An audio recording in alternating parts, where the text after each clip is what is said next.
আসসালামু আলাইকুম প্রিয় শিক্ষার্থীরা, আশা করি তোমরা সবাই ভালো আছো।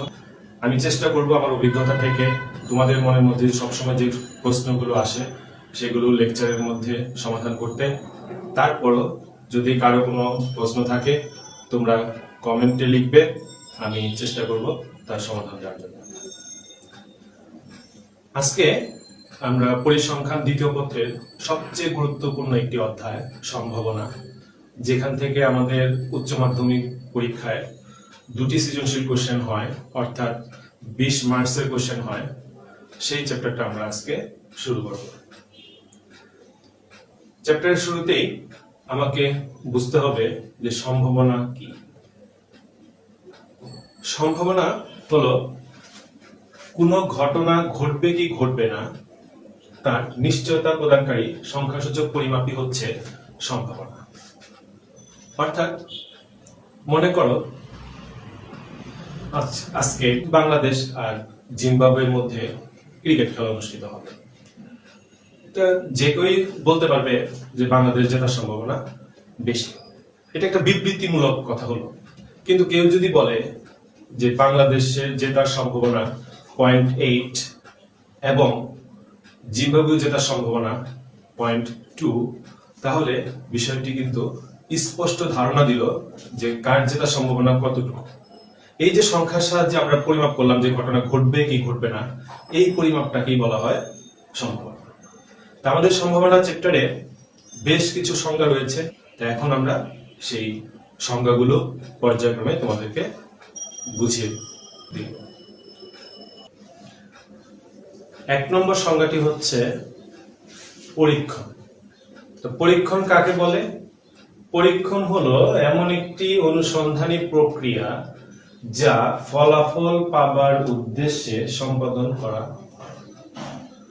যেমন আমরা কেমিস্ট্রি ল্যাবে বিভিন্ন ধরনের কেমিক্যাল আমরা মিক্সড করি, তো এটা একটা পরীক্ষণ। অর্থাৎ আমরা একটা ফলাফল পাবার উদ্দেশ্যে আমরা এই প্রক্রিয়াটা সম্পাদন করে থাকি এবং এটা একটা অনুসন্ধানীমূলক প্রক্রিয়া। তারপরে আসো দৈব পরীক্ষণ। দৈব পরীক্ষণ আর পরীক্ষণ এই দুটার মধ্যে পার্থক্য আমরা এই ফলাফল কথা থেকে আমরা বের করে নিয়ে আসবো। অনেক সময় হয় এই ফলাফলগুলো অর্থাৎ সম্ভাব্য ফলাফলগুলো আমার পূর্বে থেকেই জানা থাকে। যেমন মনে করো কিছুক্ষণ আগে যে উদাহরণটি আমরা দিয়েছিলাম, আজকে জিম্বাবুয়ে এবং বাংলাদেশ একটি ক্রিকেট খেলা অনুষ্ঠিত হবে, এই ফলাফলগুলো অর্থাৎ সম্ভাব্য ফলাফলগুলো কিন্তু আমাদের পূর্ব থেকেই জানা। যেমন হয় বাংলাদেশ জিতবে, নতুবা জিম্বাবুয়ে জিতবে, অথবা খেলাটি পরিত্যক্ত। এই যে ফলাফলগুলো এগুলো আমাদের পূর্বে থেকেই জানা থাকে। এখন পরীক্ষণের মধ্যে যে সকল পরীক্ষণের ফলাফলগুলো পূর্বে থেকে জানা থাকে, সম্ভাব্য ফলাফলগুলো পূর্ব থেকে জানা থাকে, সেটাই হলো দৈব পরীক্ষণ। তো দৈব পরীক্ষণের ক্ষেত্রে বিশেষত 3টি শর্ত বলা হয়। 1 নম্বর শর্ত, সম্ভাব্য সকল ফলাফল পূর্বেই জানা থাকবে। 2 নম্বর শর্ত, কোন ফলাফলটি ঘটবে তা পরীক্ষা সম্পাদনের পূর্বে বলা যাবে না। 3 নম্বর শর্ত, পরীক্ষাগুলো একই শর্ত সাপেক্ষে পুনরাবৃত্তি করা যাবে। এই 3টি শর্ত যদি ফুলফিল করে তখন একটি পরীক্ষণকে পরীক্ষণ না বলে আমরা বলবো দৈব পরীক্ষণ। যেমন মনে করো একটি ছক্কা যদি আমরা নিক্ষেপ করি, তাহলে আমরা কিন্তু সবাই বলতে পারবো যে এখানে হয় 1 আসবে, নতুবা 2 আসবে, নতুবা 3 আসবে, নতুবা 4 আসবে, নতুবা 5 আসবে, নতুবা 6 আসবে। অর্থাৎ সম্ভাব্য সবগুলো ফলাফলই আমার এখানে জানা আছে। কিন্তু ছক্কা নিক্ষেপ করার আগে আমরা কি বলতে পারবো কোন পিঠটা পড়বে? আমরা বলতে পারবো না। অর্থাৎ পরীক্ষা সম্পাদনের পরেই শুধুমাত্র বলা সম্ভব যে কোন ফলাফলটি আসবে। 3 নম্বর কি? 3 নম্বর হলো আমরা ছক্কাটা একই শর্ত সাপেক্ষে বারবার কি করতে পারবো? নিক্ষেপ করতে পারবো। যেমন আমরা যখন লুডো খেলি আমরা দেখি যে বারবারই আমরা কি করছি? নিক্ষেপ করছি। তো একই শর্ত সাপেক্ষে আমরা বারবার এটাকে নিক্ষেপ করতে পারবো। তাহলে আমরা দেখতে পাচ্ছি দৈব পরীক্ষণে যে 3টা কন্ডিশন আছে, 1 নম্বর কন্ডিশন সবগুলো ফলাফল পূর্বে থেকে জানা থাকবে, সেটা ছক্কার ক্ষেত্রে প্রযোজ্য। 2 নম্বর কন্ডিশন কোন ফলাফলটি আসবে তা পরীক্ষা সম্পাদনের পূর্বে বলা যাবে না, সেটাও আমরা দেখলাম যে ছক্কার ক্ষেত্রে প্রযোজ্য, অর্থাৎ নিক্ষেপ করার আগে বলা যাচ্ছে না কি পড়বে। 3 নম্বর শর্ত একই শর্ত সাপেক্ষে বারবার নিক্ষেপ করা যাবে, বারবার পুনরাবৃত্তি করা যাবে, বারবার পরীক্ষণটি সম্পাদন করা যাবে। এই ক্ষেত্রে আমরা দেখলাম ছক্কাটা কি করা যাচ্ছে, বারবার নিক্ষেপ করা যাচ্ছে। অর্থাৎ আমরা বলতে পারি যে একটি ছক্কা নিক্ষেপ হলো একটি দৈব পরীক্ষা। ঠিক আছে, তাহলে আমরা নেক্সট ডেফিনেশনে বা নেক্সট সংজ্ঞায় চলে যাচ্ছি। আমাদের 3 নম্বর সংজ্ঞাটি হলো চেষ্টা।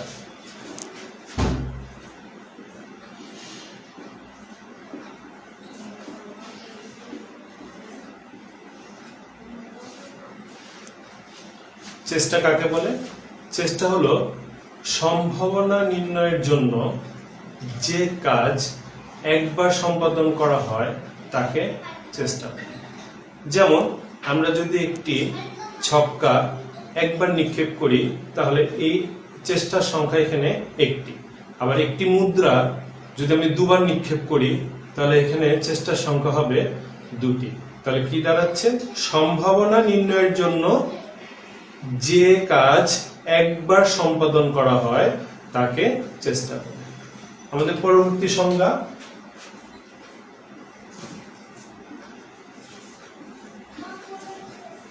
নমুনা ক্ষেত্র।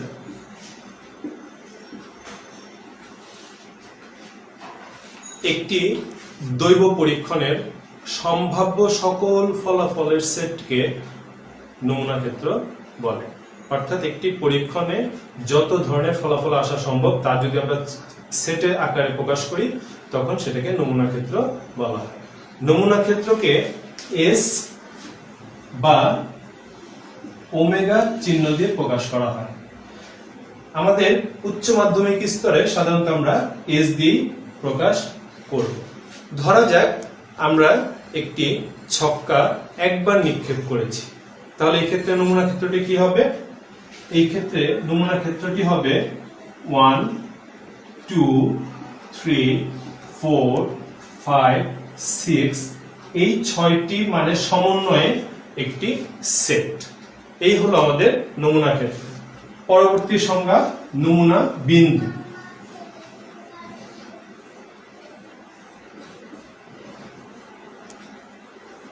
নমুনা বিন্দু পরীক্ষণের প্রত্যেকটি পৃথক পৃথক ফলাফলকে এক একটি নমুনা বিন্দু বলা হয়।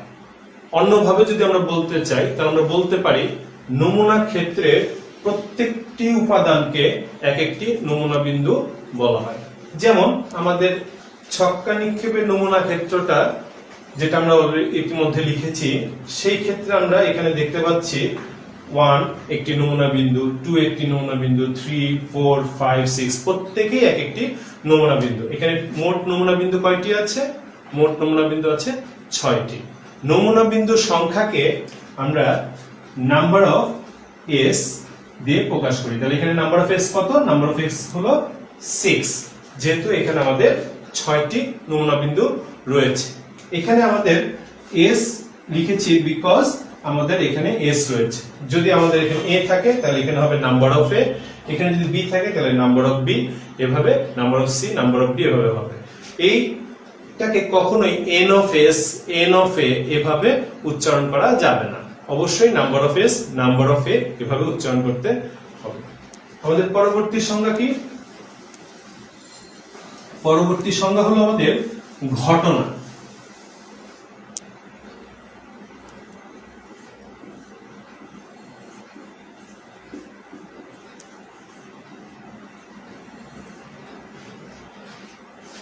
আমাদের সবারই স্মরণ আছে আমরা নবম দশম শ্রেণীতে আমরা সেট করেছি। সেই সেটের ক্ষেত্রে আমাদের সার্বিক সেট ছিল, উপসেট ছিল। এই সার্বিক সেটকে আমরা এখানে নমুনা ক্ষেত্রের সাথে তুলনা করতে পারি এবং উপসেটগুলোকে আমরা ঘটনার সাথে তুলনা করতে পারি। তাহলে আমরা ঘটনার সংজ্ঞাটা কিভাবে দিতে পারি? এক বা একাধিক নমুনা বিন্দু নিয়ে ঘটনা তৈরি হয়। এক বা একাধিক নমুনা বিন্দু নিয়ে ঘটনা তৈরি হয়। আমরা যে কিছুক্ষণ আগে যে উদাহরণটি দিয়েছিলাম ছক্কা নিক্ষেপের, সেই ক্ষেত্রে আমাদের নমুনা ক্ষেত্রটি ছিল 1 2 3 4 5 6 এবং এখান থেকে যদি আমি এক বা একাধিক নমুনা বিন্দু নিয়ে সেট তৈরি করি তাহলে কি হচ্ছে 1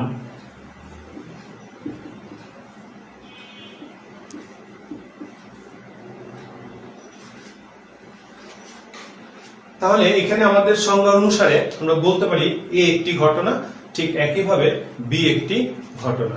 এই দুটি ঘটনার মধ্যে যদি আমরা একটু পার্থক্য করতে চাই তাহলে আমরা দেখতে পাবো এখানে একটি মাত্র নমুনা বিন্দু নিয়ে ঘটনা তৈরি হয়েছে, এখানে একাধিক নমুনা বিন্দু নিয়ে ঘটনা তৈরি হয়েছে। এই একটি মাত্র নমুনা বিন্দু নিয়ে যখন ঘটনাটি তৈরি হয় তাকে আবার সরল ঘটনাও বলা যেতে পারে। সরল ঘটনা, তাহলে সরল ঘটনার সংজ্ঞা কি হলো? সরল ঘটনার সংজ্ঞা হলো একটি মাত্র নমুনা বিন্দু নিয়ে যে ঘটনা তৈরি হয় তাকে সরল ঘটনা বলে। আবার এখানে কয়টি নমুনা বিন্দু আছে? একাধিক। তাহলে একাধিক নমুনা বিন্দু নিয়ে যে ঘটনা তৈরি হয় তাকে যৌগিক ঘটনা বলা যেতে পারে।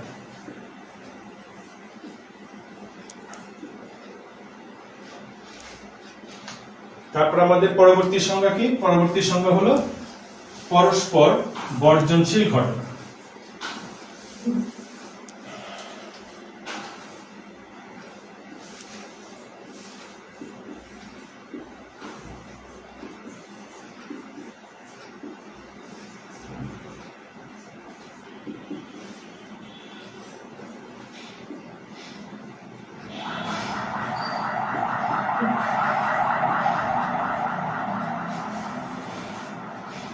পরস্পর বর্জনশীল ঘটনা, দুই বা ততোধিক ঘটনার মধ্যে যদি কোনো সাধারণ নমুনা বিন্দু না থাকে তবে ঘটনাগুলোকে পরস্পর বর্জনশীল ঘটনা বলে।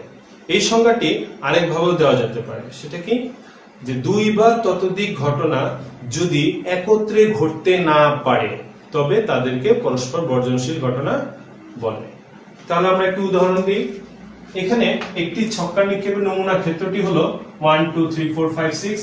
এখান থেকে যদি এই একটি ঘটনাকে আমরা এভাবে সংজ্ঞায়িত করি 1 2 4 এবং বি যদি আরেকটি ঘটনা হয় তাকে যদি আমরা এভাবে সংজ্ঞায়িত করি 3 6, তাহলে আমরা দেখতে পাচ্ছি এ এবং বি এর মধ্যে কোনো মিল নেই, অর্থাৎ কোনো সাধারণ নমুনা বিন্দু নেই। এই ক্ষেত্রে এ এবং বি কে আমরা বলবো পরস্পর বর্জনশীল ঘটনা। তাহলে আমরা যে সংজ্ঞাটি বলেছিলাম যে দুই বা ততোধিক ঘটনার মধ্যে যদি সাধারণ কোনো নমুনা বিন্দু না থাকে তবে তাদেরকে পরস্পর বর্জনশীল ঘটনা বলে। তাহলে আমরা দেখতে পাচ্ছি এখানে সাধারণ নমুনা বিন্দু নেই। আবার আরেকটি যে সংজ্ঞা দিয়েছিলাম যে দুই বা ততোধিক ঘটনা যদি একত্রে ঘটতে না পারে তবে তাদেরকে পরস্পর বর্জনশীল ঘটনা বলে।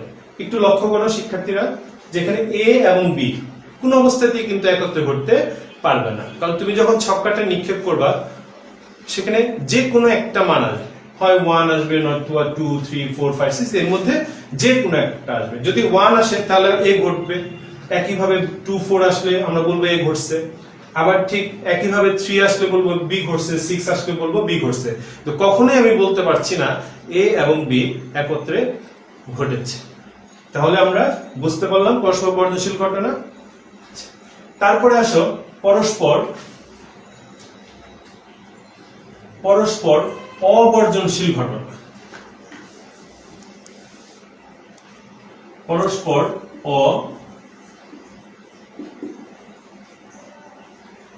অবর্জনশীল ঘটনা।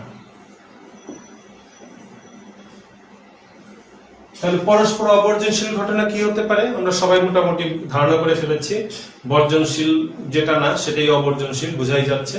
তারপর আমরা সংজ্ঞাটা বলছি, একটি দৈব পরীক্ষণে দুই বা ততোধিক ঘটনার মধ্যে যদি সাধারণ নমুনা বিন্দু থাকে তবে ঘটনাগুলোকে পরস্পর অবর্জনশীল ঘটনা বলে। ঠিক একইভাবে আমরা আগের মতো করে সংজ্ঞাটা অন্যভাবে দিতে পারি, সেটা কি? যে দুই বা ততোধিক ঘটনা যদি একত্রে ঘটতে পারে তবে তাদেরকে পরস্পর অবর্জনশীল ঘটনা বলে। যেমন আমরা একটা উদাহরণ দিই এখন। এখানে আমি s equal to 1 2 3 4 5 6 আগের মতই রাখলাম, a ঠিক আগের মতই আছে। b টা কি হয়েছিল, পরস্পর বর্জনশীলের ক্ষেত্রে কোনো মিল ছিল না, এরকম একটি নমুনা বিন্দু আমি দিয়েছি যা কিনা এখানে ছিল না। এখন এখানে যা আছে তার মধ্যে থেকে আমি একটি নমুনা বিন্দু দিব, আমরা এখানে 4 দিলাম। তাহলে কি দেখা যাচ্ছে, এখানে 4 নমুনা বিন্দুটি বা 4 ফলাফলটি এর মধ্যেও বিদ্যমান, বি এর মধ্যেও বিদ্যমান। তা অর্থাৎ তাদের মধ্যে সাধারণ নমুনা বিন্দু রয়েছে এবং তারা একত্রে ঘটতে পারে। যেমন তুমি ছক্কাটা নিক্ষেপ করলা, 4 এসেছে মনে করো, তাহলে আমরা কি বলবো, এ ঘটেছে। আবার কিন্তু তুমি বিও ঘটেছে বলতে পারবা, কারণ এ বি একত্রে ঘটতে পারবে। তাহলে আমাদের সংজ্ঞাটা কি ছিল, যে দুই বা ততোধিক ঘটনার মধ্যে যদি সাধারণ নমুনা বিন্দু থাকে। তাহলে আমরা দেখতে পাচ্ছি এখানে 4 সাধারণ নমুনা বিন্দু। সাধারণ অর্থ হলো কমন নমুনা বিন্দু তাহলে এখানে আছে, তার মানে আমরা এটাকে পরস্পর অবর্জনশীল ঘটনা বলতে পারি। আবার ঠিক একইভাবে আমরা দেখতে পাচ্ছি যে এ এবং বি ঘটনা একত্রে ঘটতে পারে, সেই সংজ্ঞার দিক থেকেও আমরা এটাকে অবর্জনশীল ঘটনা বলতে পারি। এখন আমরা পরবর্তী সংজ্ঞাতে চলে যাচ্ছি। আমাদের পরবর্তী সংজ্ঞা কি, পরবর্তী সংজ্ঞা হলো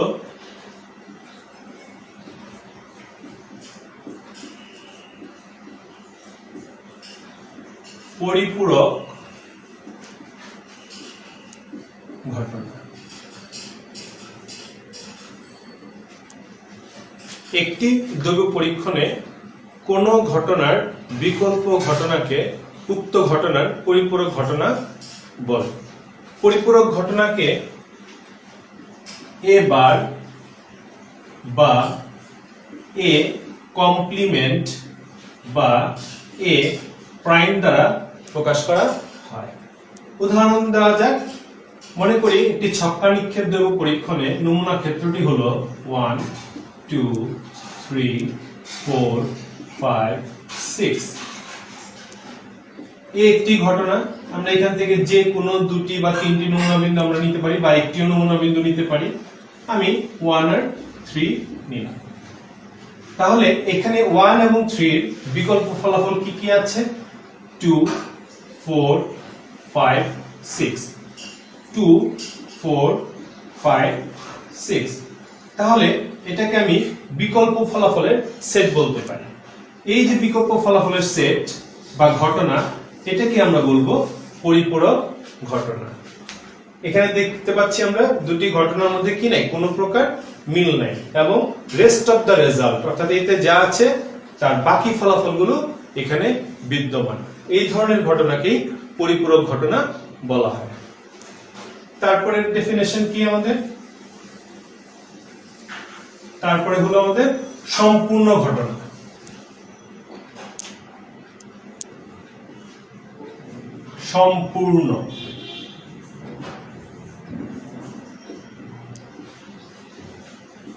সম্পূর্ণ ঘটনা। একটি দ্রব্য পরীক্ষণে দুই বা ততোধিক ঘটনাকে একত্রে করলে যদি সম্পূর্ণ নমুনা ক্ষেত্রটি পাওয়া যায় তবে ঘটনাগুলোকে সম্পূর্ণ ঘটনা বলে। যেমন একটি ছক্কা নিক্ষেপ দ্রব্য পরীক্ষণে S সমান সমান 1 2 3 4 5 6 এবং এ দ্বারা আমি 1 3 5 লিখলাম, বি দ্বারা 2 3 4 6 লিখলাম। এখানে দেখো এ আর বি কে যদি আমি একত্রিত করি তাহলে দুটি সেটকে একত্রিত করার সিস্টেম কি, একত্রিত করার সিস্টেম হলো ইউনিয়ন করতে হয়। তাহলে এ আর বি কে যদি আমরা ইউনিয়ন করি তাহলে আমি কি পাচ্ছি, 1 2 3 4 5 6, অর্থাৎ আমি এস পেয়ে গেলাম। তাহলে এ আর বি কে আমরা বলবো সম্পূর্ণ ঘটনা। দেখাই যাচ্ছে আমাদের যে দুটি ঘটনাকে একত্র করলে কি পাওয়া গেছে, সম্পূর্ণ নমুনা ক্ষেত্রটি পাওয়া গিয়েছে। এই জন্য এ আর বি কে সম্পূর্ণ ঘটনা বলা হয়। আরেকটি ঘটনা আছে আমাদের, যেটাকে বলা হয় সম্পূরক ঘটনা।